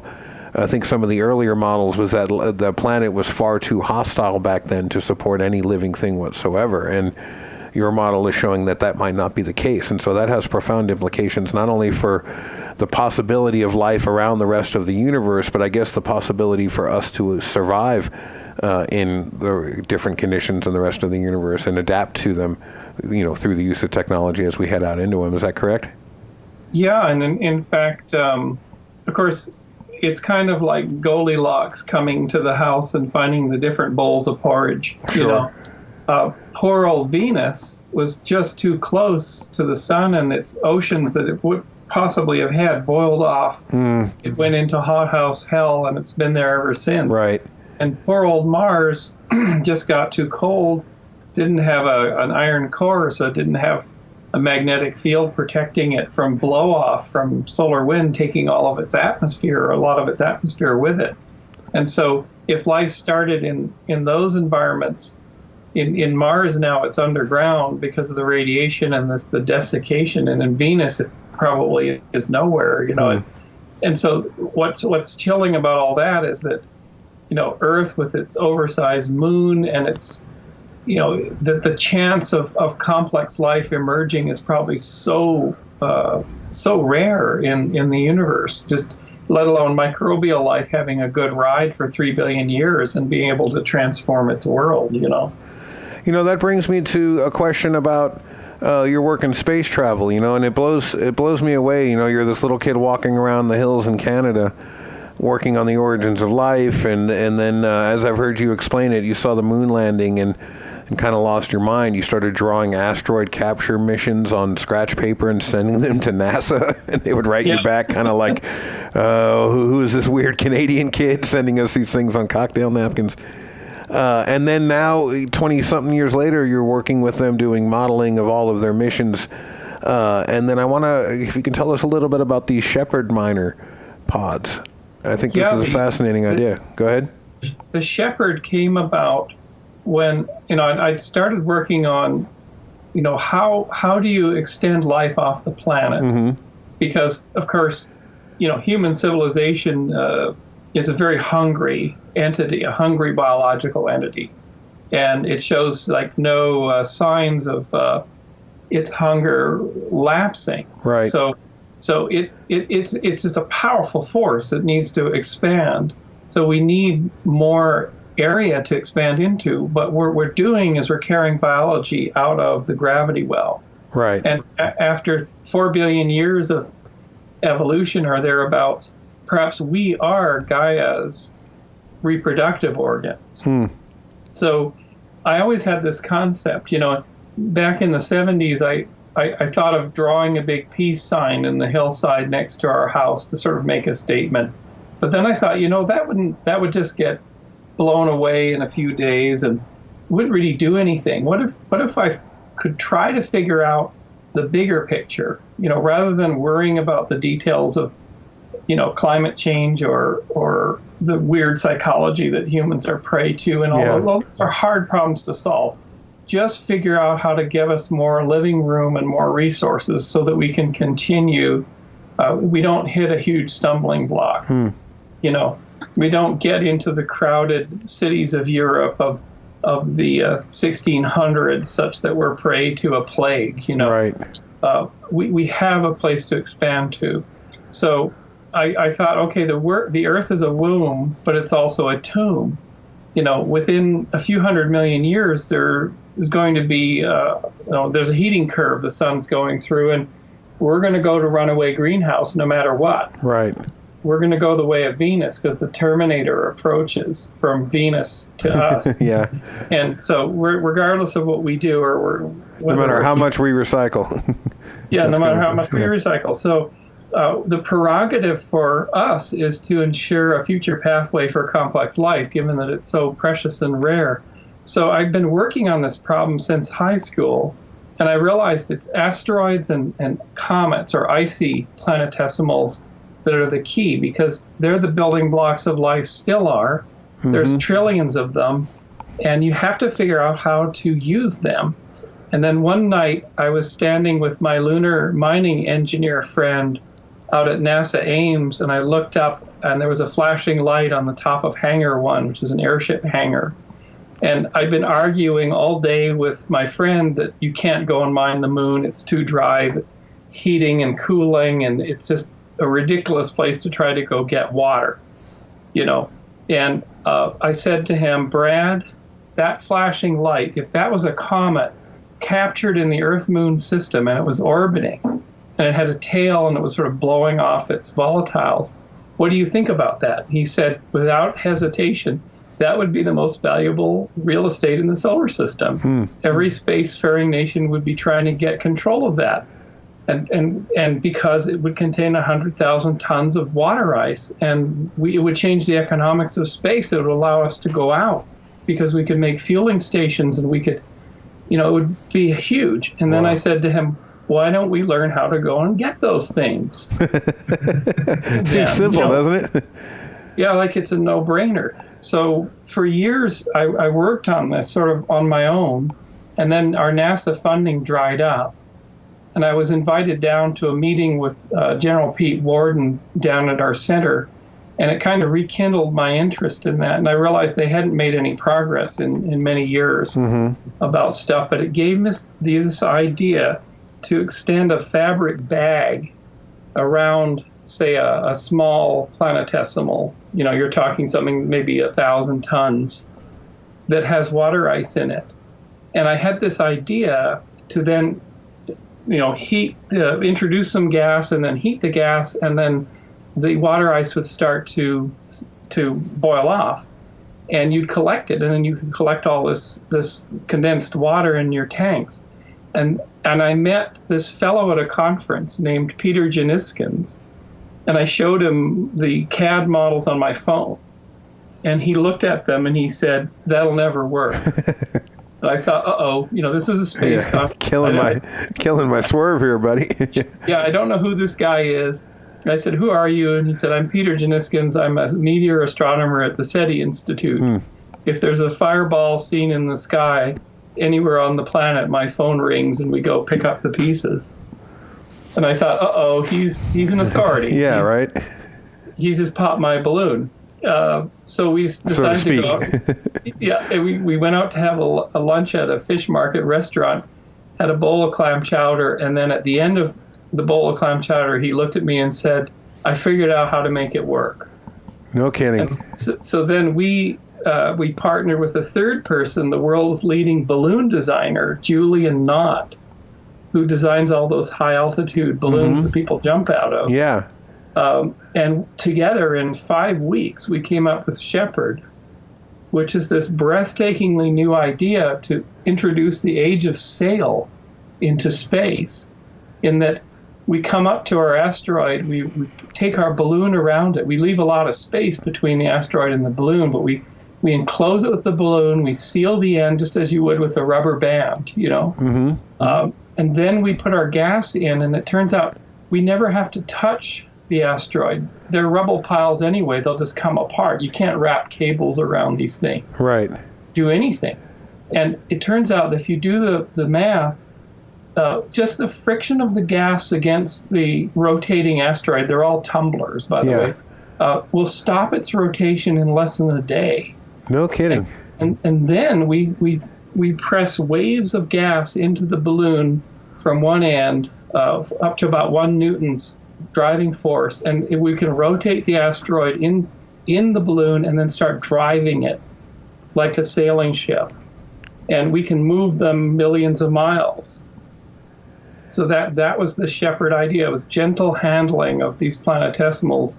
And then there's 3 variants of Shepard. One is, Earth mover, move it around, get it to lunar orbit. The next variant is turn up the temperature and pull off the water ice and the methane and the CO2 and concentrate it in tanks and build a huge fueling depot for Elon Musk to fuel his ships before he goes to Mars. Right. And then there's another version which is using carbon monoxide gas to pull nickel out of a nickel iron asteroid and plate 3D parts in space, huge parts, trusses and beams and tank block sections and everything using the so-called MOND process. It's 3D printing in space. We can build parts of large space stations. So I was going to say the Werner von Braun space station could be a reality, and you could actually mine the parts in space and build them there. You could do it. With and 3D then printing. The third variant's my favorite because I came up with it, I guess, which is don't quite melt your icy rock. Let it stay in a liquid globule inside your balloon and inoculate it with life. and you'll end up with one of those biospheres you can buy in the store, which is in a glass sphere, and there's shrimp in it and everything. And it doesn't have contact with the outside air, but it's been living for decades just with light. And you now have a giant biosphere, a world in space that you can use you can feed crews, and you can support life with this kind of thing. That's true, because you can then introduce, just like people did tens of thousands of years ago, fermentation. You can start playing with all of those kinds of things to create a lot of different colonies. Fish and shrimp and whatever, and just basically suck it all in, and put it on the Barbie. And so your space barbecue.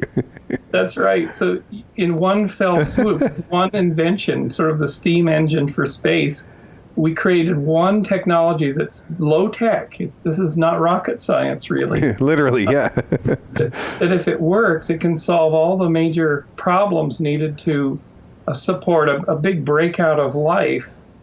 And here's the irony, Andrew. When I look into the microscope and I see the bubbles bursting off of our lipid bilayers by their trillions, and then the testing going on and the beginnings of life, perhaps, if I could be around in 50 years or 100 years, and if Shepard works as a technology, what you'll see coming off the Earth are thousands of bubbles that go out and encapsulate these little worlds. And basically provide us and select the worlds and provide us the ability to carry life into the solar system on a huge scale, and build large structures and go to planetary surfaces and basically give us that high tower perspective that we need. And it's the same technology. It's encapsulation. It'll look the same as the origin itself. The breakout into space will look like it. That's really remarkable. And to tie it back to your origin of life thing, that bubble pushing out to make a replica of itself, it's almost as if the planet, I think you said it, is asking us to do that for it, to make a replica of itself. I've heard you say that before, through these kinds of technologies. Yeah, and otherwise, what as Kurt Vonnegut asked, you're a literature professor, he once asked, what are people for? Yeah. I ask myself that on the way to work and back every day when I'm sitting in traffic. And, I was going to ask you about the Drake equation. I have a few other questions for you, a SETI question. The Drake equation, this argument, this probability argument used to arrive at this estimate of the number of active, communicative, extraterrestrial civilizations.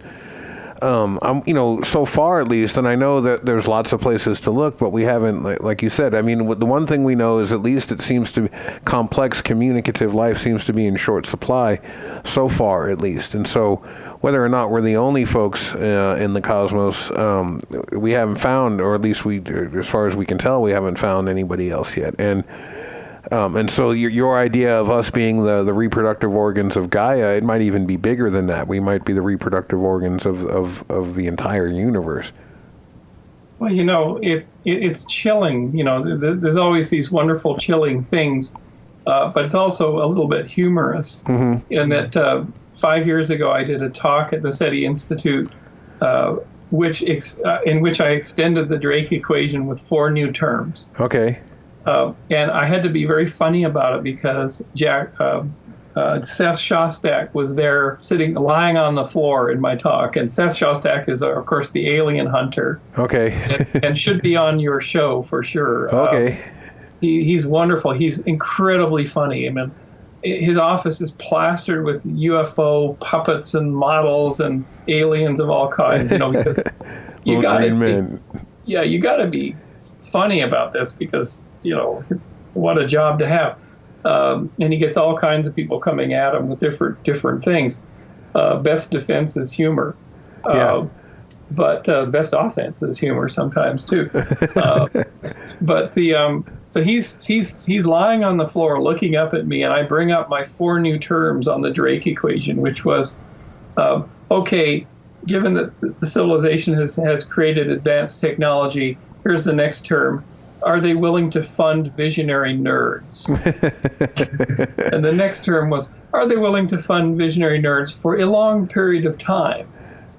The third one was, if these visionary nerds want to boldly go and build craft to go and seek other civilizations and worlds, this is a very expensive proposition with uncertain outcomes. You could get nothing back, yeah. Get nothing back. And then the fourth term was, are they still around when the ships arrive back? And because of the ridiculous time scales and everything. Yeah. And so it's ET arriving in orbit or coming down and sucking up Frito-Lay trucks or something, whatever happens, is so vanishingly rare. As to probably like, are there one or two in this galaxy? That even just pondered the thought before their foreheads were cut off by their potentate. You mentioned this humor. I had a friend call me once and invite me down to a bar. He said he was sitting with a friend who I should meet, who he wanted me to bring on the show, who was an amateur Bigfoot hunter. And so, of course, I ran down there. And my first question for the guy was, how does one become a professional Bigfoot hunter? Right? How does one show their wares? How do you get to that next level of Bigfoot hunter? And of course, he cracked up. But do you, speaking of SETI, do you have any input on this story that's floating around about this possible signal spikes that coming from the constellation Hercules, about 95 light years from the Earth? Do you know what I'm talking about? Yeah, I sort of glanced over those stories. I figure that until I see something carefully done in peer-reviewed literature, it's not worth even looking at speculations and internet memes. Yeah. Yeah, it's not worth looking at it. And, it's like my friends who believe in chemtrails or the flat Earth, Right. I say to them, well, would you want the pilot of your next transatlantic flight to believe in the flat Earth, Probably not. While he's laying down his chemtrails, Yeah. they're entertaining. It's all entertainment. It's just a form of entertainment, but it's unfortunately these memes distract a lot of potentially good minds that could be helping with what humanity needs. How are we doing at funding visionary nerds at the moment? Well, it's interesting. When I was down doing the Duncan Trussell show with Duncan Trussell, his house literally, if you go around the corner, you can see JPL, Jet Propulsion Labs, yeah. And I said to him, Pasadena, is ground central for visionary nerd funding, maybe in the galaxy, because you've got, Novellus running around in Trader Joe's, you've got, JPL people up here and Caltech over there, and wow. The place has a beautiful public library. It's an amazing community, but there aren't that many of them. I mean, it's certainly 1% of Americans are working in science, I think, and then a tiny fraction of 1% are working in science that's not just laboratory technician work, and so for thinkers in science, doing gentleman type science, it's vanishingly small. I mean, there's so few people, because if I was a grad student or a postdoc or a young like you're just about to hopefully receive your tenure, if I was working on a question like the origin of life and making these grand overarching theories and stuff, I would never get tenure. Yeah, that's true. No way. No way, and I couldn't get funding, and I'm not following the program. Right, you're not re-instigating status quo. It doesn't get worked on by most people. So as you pointed out earlier, science is in severe danger of getting, balkanized epistemologically and balkanized to death, and into these specialty niches that just stifle creativity, and creative minds just don't want to go into these buttoned down narrow specialties. And once a dominant paradigm gets established, especially with the kind of money that's involved, it becomes very difficult to turn the ship. Yeah, And we could literally run ourselves down and not be doing good science in 25 or 50 years. And you know, when you look at countries like China, which is sort of a great hope because they put value in education and whatnot, I think that probably, and I venture a guess, that there's some pretty incredible and brilliant minds in, Chinese gold mining gameplay or in universities doing these degrees and things. But I think that society would be even less tolerant of kind of, wiry-haired, out-of-the-box, crazy thinking than ours. I think that the United States is uniquely positioned to do this kind of thing. This is why we have the Nobel Prizes and why everyone comes here. So if the United States can't pull off these paradigm shifts and transformations and breakthroughs, it's hard to imagine other societies really having the oomph to be able to do it. I'm going to ask you one last question about sciencey kinds of things, and then just quickly about the archival work you do before we let you go. Do you know much about these electromagnetic propulsion drives, the M drives as they're called? I kind of glanced at an article, and years ago there was a lot of interest in Vasimir drive technology, and I don't know. I worked in optical computing in the 80s, and that never flew for a lot of reasons. Yeah. And I just sort of look at these things, these exotic things, and say, you know what? It doesn't look like it can compete with real simple propulsion systems. Yeah, I mean, because it's sort of on the other end of the really simple and really sort of achievable things that you're talking about. I've been sort of reading about this. It's a propellantless propulsion system. That means that technically the engine doesn't use fuel to cause a reaction. I guess for our audience and for people like me, this is a simple way of understanding it. I guess these reactionless drives, without getting too much into it, it has something to do with bouncing microwaves around a tube. But I heard somewhere that a peer review paper was just, now I sound like Donald Trump, I heard somewhere, right? But that a peer review paper was just accepted on this. But you're saying that the data is just not there for it yet. Well, if you can get a really small measurable effect, it's probably pretty cool, but scaling any of these things up into an industrial strength, proven technology in less than 50 years, I think none of these are candidates. That's a good point. If we can bag a huge chunk of ice and lower the cost and the weight of launch vehicles, Elon has gotten first stage flyback now, and that's a huge cost savings. But if he can fuel on orbit, my God, it's just going to be sky's the limit. I mean, or not the limit. I heard you talking about that in one of your talks here, because a lot of these Mars missions, because there was so much fuel involved in getting someone there, a lot of these planned missions were one-way missions, right? They're asking people to volunteer just for when you're going, hey, who wants to go on a one-way trip somewhere, man? That's a complete drag. So, I think a lot of future astronauts are going to thank you for your model. I want to ask you a little bit before we let you go here, just about your work and friendship with Terence McKenna. How did you guys meet?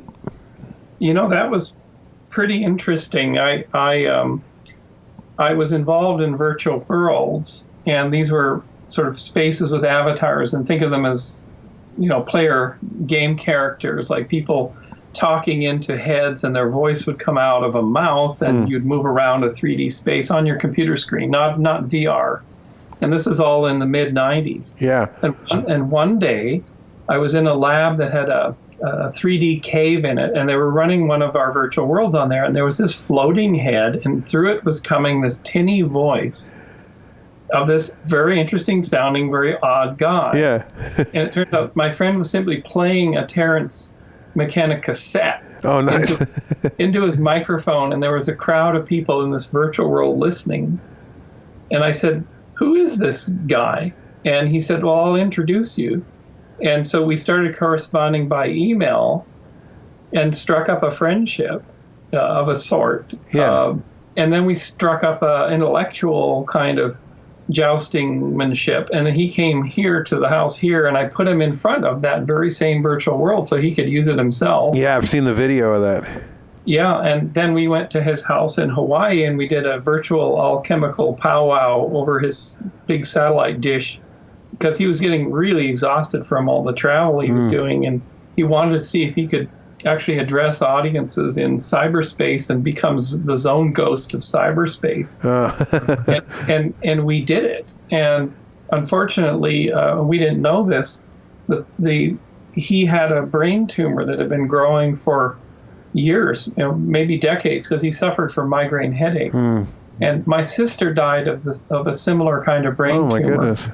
And Terrence came down with this terrible condition. He had a grand mal seizure, and he was rushed to the hospital, and really there was only 10 months left. And so we kind of saw him out. So we went back to Hawaii. We had a wonderful conference in Hawaii, and it was the goodbye conference for us.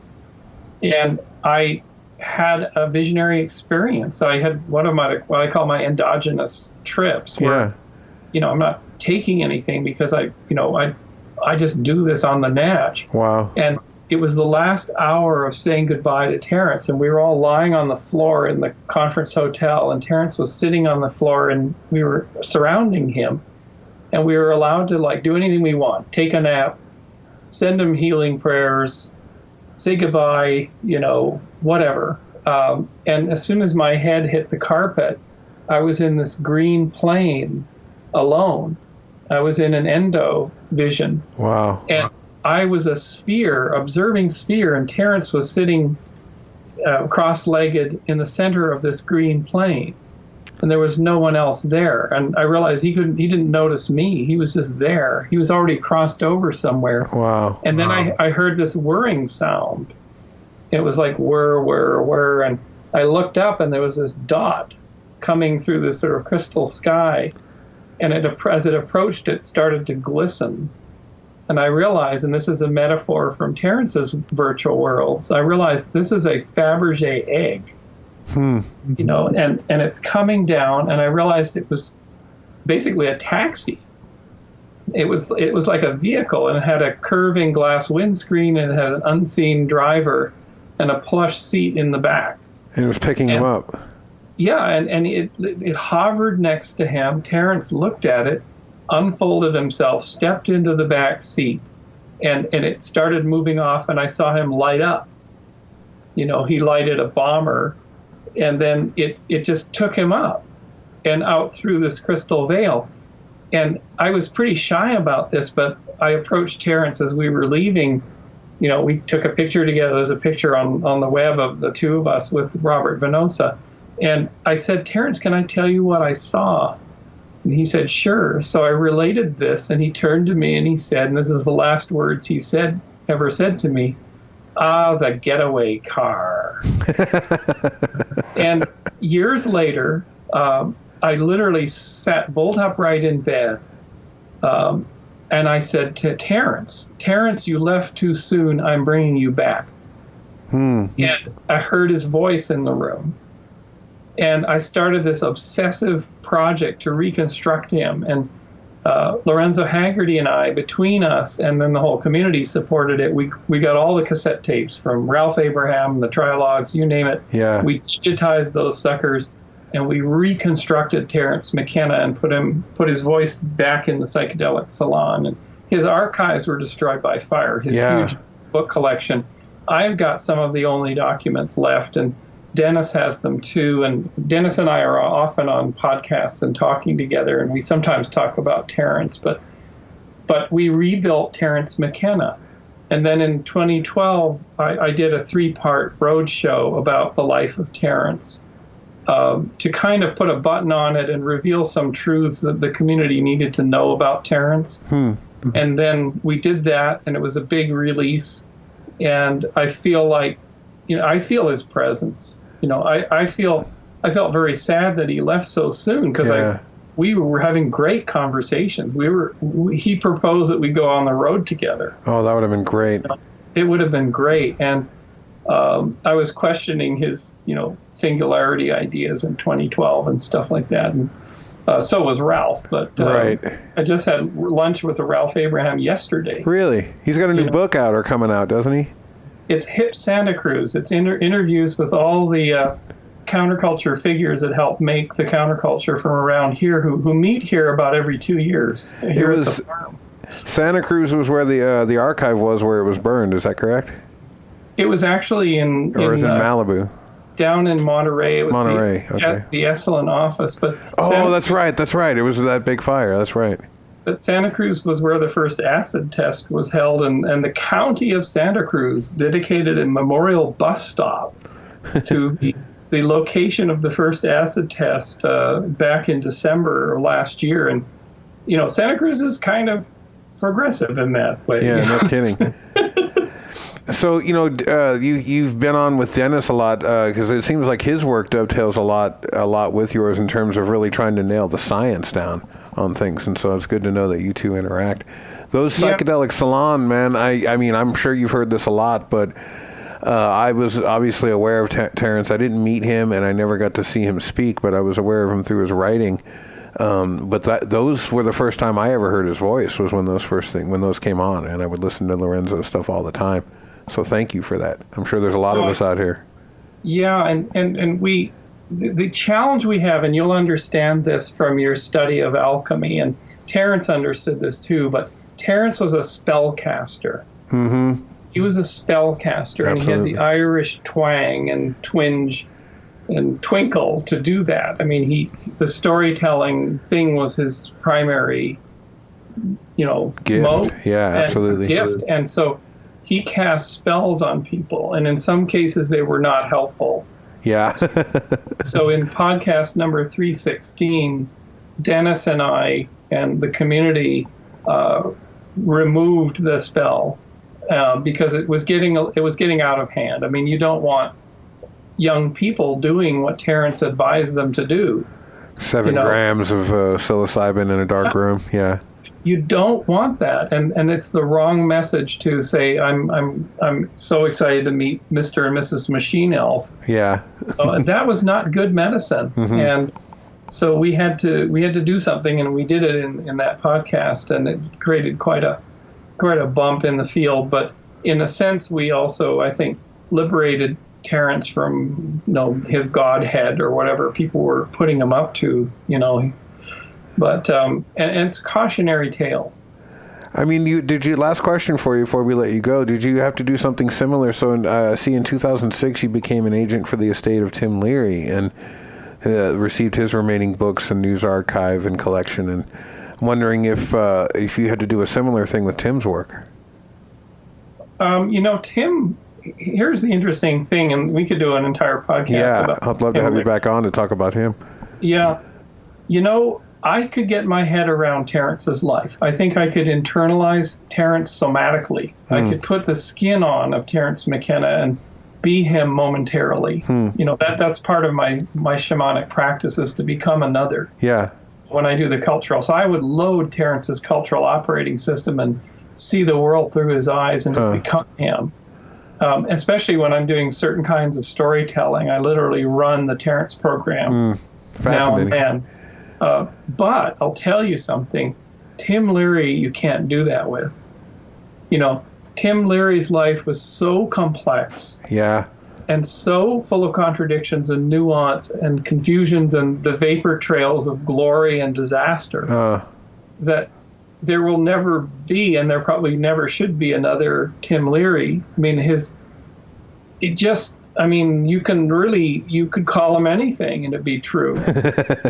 But he was a magical being. I mean, he was, for those that knew him, and I never met him. I signed a get well card for him when he was sick in 1996 before he died. I've met many, many people who were very close to him, and by going through these records, and I have some of the last of his ashes here too. How did you become an agent for the estate if you didn't even know him?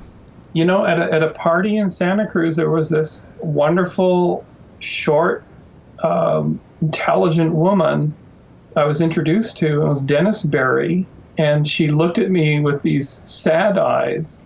She said, I've been carrying Tim Leary's archives. It's just 500 banker's boxes for 15 years. I need help. Wow. And I just looked into her eyes and I said, I will help. I've dealt with collections before, and I'll just be moral support.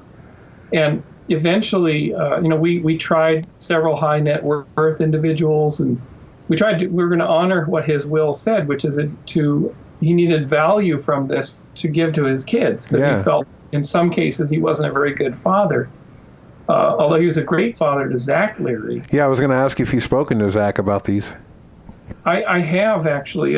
In fact, after the New York Public Library was the eventual buyer, they decided not to take the books, the news archive, or personal effects.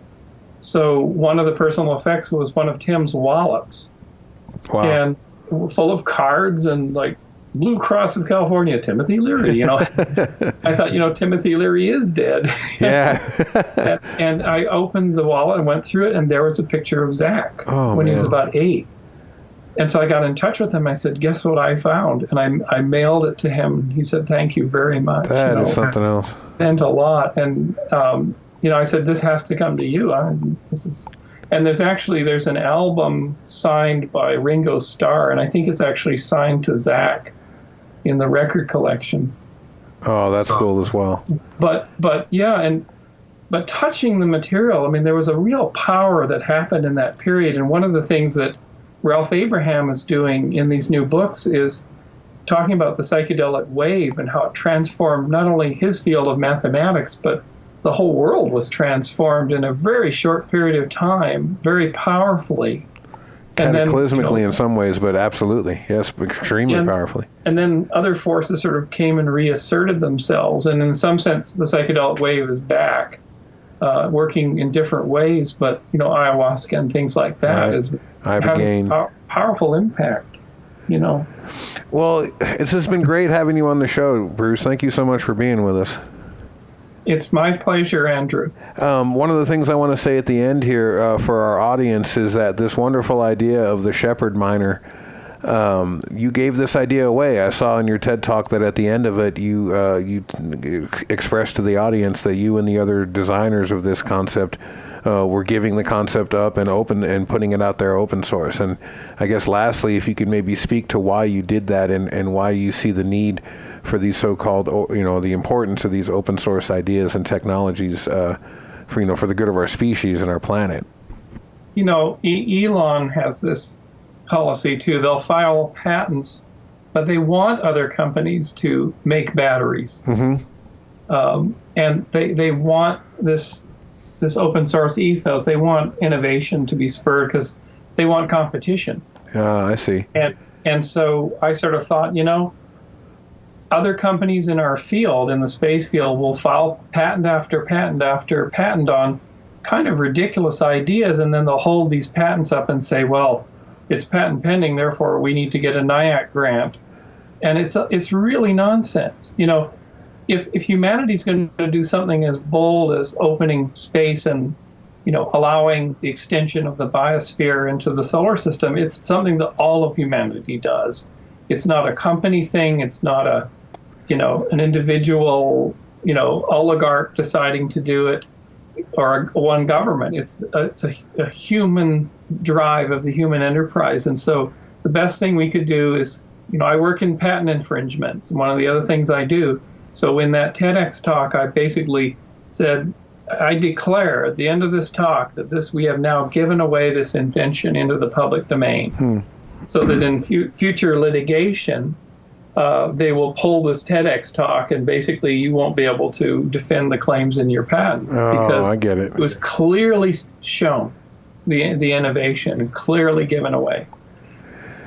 Last question: where do you get? Every time I see you, giving a talk or in an interview, you got this giant smile on your face. You seem to kind of have joy bubbling out of you. And for a science guy, for a guy that works in a lot of dry areas, what drives that joy? What drives that bliss that seems to come out of you? Because it seems authentic. Well, in 1991, I decided to stop watching TV. There you go. When I lived in Prague, we talked about walking through the streets of Prague. I couldn't understand the TV, so I said, this is time to stop and completely unhook from the narrative that's coming through the media. Because even then it was really toxic. And manipulative. And so because I've done that, I haven't a clue. the entire Clinton presidency, the Bush presidency, and the Obama presidency, I saw not a single news conference. The funny thing is, you haven't missed much. Right, and so what happened is by unhooking, I'll occasionally glance at stories, but in a quiescent environment like a website here and there. But I won't subject myself to that incredibly intense, destructive force of, broadcast media. And so I went back to reading and thinking and the joy of conversation, and time started moving more slowly, and things started the anxiety went away. I still have my own internal demons like we all do, but it's like, wow, the whole world just opened up and just became better. And nowadays, I can't look at TV. There's absolutely no way, unless it's like David Attenborough and Planet Earth 2. Right, that kind of stuff. We'll download, or Marco Polo or Breaking Bad or whatever, but no commercials, no news broadcasts. I even turn off NPR. I just can't take all that worry and concern, and it paralyzes people, doesn't it? It's a carrier wave, and we didn't used to have this as a species, and we really don't need it. I think you could shut down 100% all of that, and it wouldn't impact the economy. It would. We have a bounce in health of people if we shut all that off cold turkey. And it doesn't provide any value. I saw someone talking recently about if we went back to thinking about our time as something that we don't waste, but that we spend, then we'll look at the things that we spend our time on and think about them and look at them in terms of the value they bring our lives. Right, so you spend an hour watching television, or 2 hours, or 3 hours, and that's time. It's literally the most valuable thing any of us have. And then you think, what did I get back? What's my return on that investment? And the social media empires have been, $1 trillion of fortunes have been built in figuring out how to steal time from us. Mm-hmm. Employee time, family time, whatever. But of course, there's a benefit. You're meeting your old school buddies you thought you'd never be in touch with again. Yeah, that's true. So facilitating conversations like this. Absolutely, and this is truly the birth of the golden age of the podcast. It's just breathtaking what's going on out Spectacular out there. Yeah, it really is. Well, Bruce, you've been very, very awesome for spending some time with us, man. We really appreciate it. Thank you so much. Anything you want to add here at the end? Well, if you want to get in touch with me, and of course, Joe Rogan warned me about this, but, because of his particular listener audience. It's active, and he was right. But you can get in touch with me through my website at damer.com, DAMER.com. And there's links to the Levity Zone podcast, the TEDx talks, and all the projects are just all there. And if you want to get involved or you need some mentorship, I just spent an hour on a Skype call with a student from Regina, Canada, who wanted mentorship on how to get into astrobiology. And I'm very happy to, especially young people, and if you've got questions about woo-woo things, I can perhaps help you not be so anxious about them. But whatever, just get in touch. That's really cool. You don't have to worry about it. Rogan's got several million listeners, but there's only like 11 stoners that listen to this show, so I think he'll be safe. Okay. I'm kidding, of course. And the stoners, of course, their conversations always end with the same sentence. What were we just talking about? That's been a terrifying thing for me as I've done this show, because it happens to me from time to time. I'll lose my train of thought right in the middle of talking to a guest. That's why I like to do the audio-only interview, so I can look around at my notes constantly. Yeah, that's right. Well, you've been awesome, Bruce. We really appreciate it. Folks, you've been listening to On the Block Radio, and our guest has been Dr. Bruce Damer, and we will put all of that contact info on our website as well, so you can check out all the great stuff Bruce has going on at damer.com. I could have read your entire bio, but that would have taken up the entire hour, so folks can get over there and see all of the great stuff you've written, all the other projects you have going on, and connect with you if they feel like that's something they want to do. All right, folks, you're listening to On the Block Radio, and we will see you on the other side.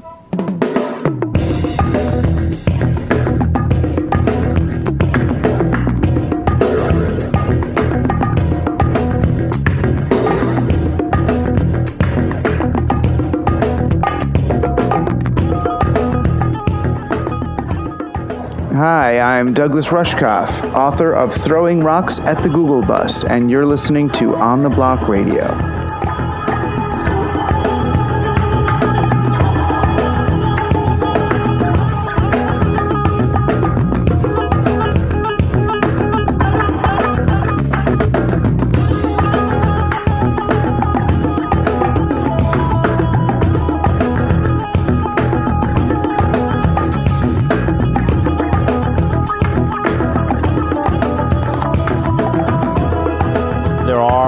Non-historical values, love, beauty, truth, justice, which must become the driving force of every action, especially actions of resistance that we take.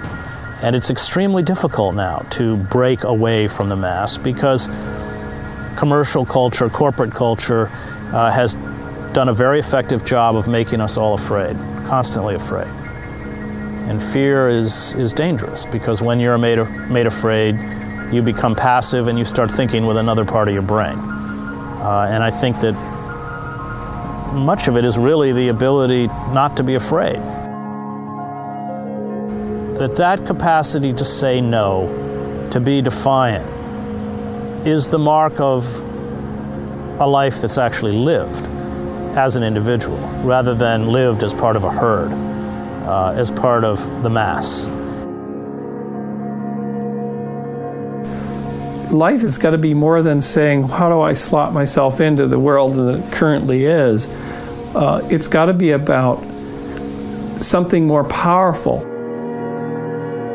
In the end, when civilization is shaky and rocky, truthfully, it is all the structures of the investment banks and the governmental agencies and the pulpits of religions. Those are the things that are going to come crashing down, because those are the things that are patently unsustainable. They don't feed people, and in the face of shock, they shatter. The people who have resilience, who are able to have emotional resilience and passion about who they are and know who they are the ones that aren't going to rush off behind the preacher that says the world is coming to the end. I mean, you won't fall into the abyss of so-called civilization.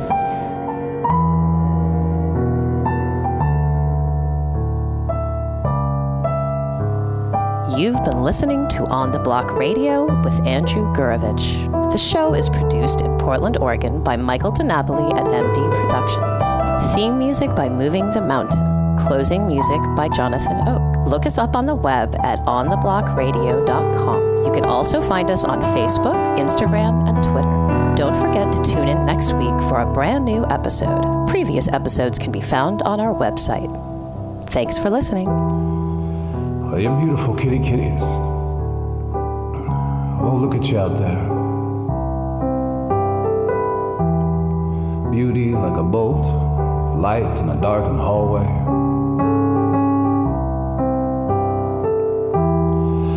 New minds, looking at this world, at our lives, with the perspective of apocalypse children.